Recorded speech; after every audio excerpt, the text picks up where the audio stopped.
You should even be grateful I got married to you. These were the words a man said to his heavily pregnant wife. Now, what's the backstory?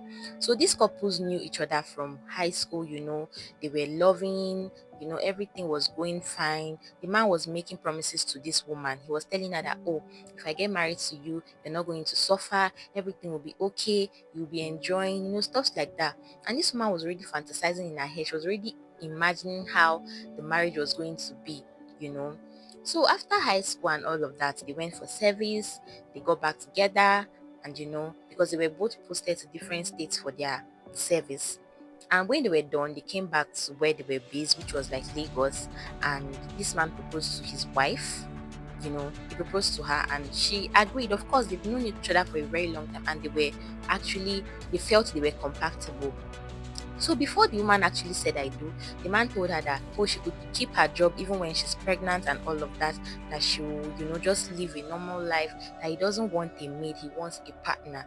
Meaning that anything she wants, like anything she tells him, he was going to do it for her, or they were just going to live peacefully. That was what he was making her feel like.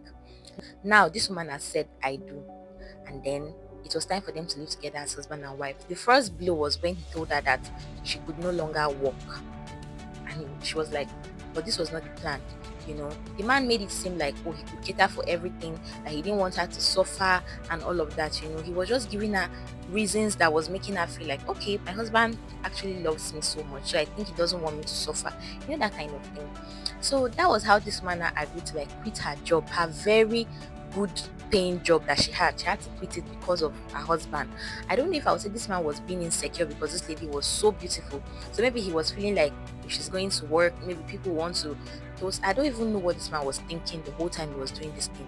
But then let's continue the story. So the man actually told her to stop the job, and then she had to like quit this job. Months later she got pregnant, and that was where everything now changed.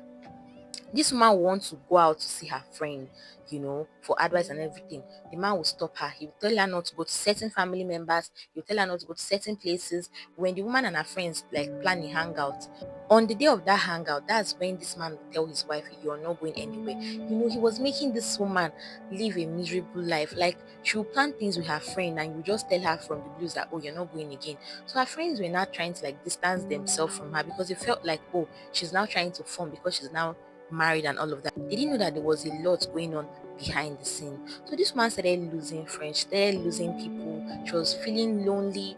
Sometimes she would leave her and go to work. She would be alone in the house. Like, there was nobody she could call. She could not talk to anybody because her friends would be like, you that if you plan hangouts with, you will not come and tell us that your husband said, your husband said. So the whole thing became too much, and this woman could no longer bear. You get. So one day she had to like confront her husband. She told him, honey, this was not what you told me before marriage. You told me that marriage was going to be peaceful, that we're going to do this, we're going to do that. How come things are changing now? And the word this man told his wife was, you should be grateful I got married to you. Guys, that's where everything changed. The man was like, what kind of statement is that? Like, why will you make me feel like I'm in a cage? I can't go out, I can't see my family, I can't see my friends, I can't call anybody. Like, the man had to even change her scene. That was how bad it became. He had to change her scene. Like, she had nobody except him. If she wants to get anything, the man will tell her that, okay, sit at home, I'll go and get it for you. If she wants to buy something, let's say she wants to go for grocery shopping and everything, the man will tell her not to go anywhere, that is going to, get everything done. He was just becoming so controlling that the woman could no longer bear. And now she's heavily pregnant, she's about to put to bed. And she doesn't know if this thing is going to worsen when this baby comes out or not. So this woman is genuinely asking, what do you guys think she should do, or how do you think she can leave this marriage that now feels like a cage? Because don't forget, this woman is saying the man doesn't even let her speak to her own family members. Like, he basically just changed her scene because he doesn't want anybody to be in communication with her. Now she doesn't know how to leave this marriage. Like, she feels stuck. Like, she feels stuck in the marriage. She doesn't know what exactly she's going to do or how she's going to be able to come out of this particular thing going on in her life. So guys, if you have a genuine advice for this woman, if you think there is a way she can leave this marriage without it being chaotic or anything like that, just make sure you drop your comments in the comment section below. Tell us in the comments what you think this woman should actually do, or how you think she can escape from this controlling man without it being chaotic.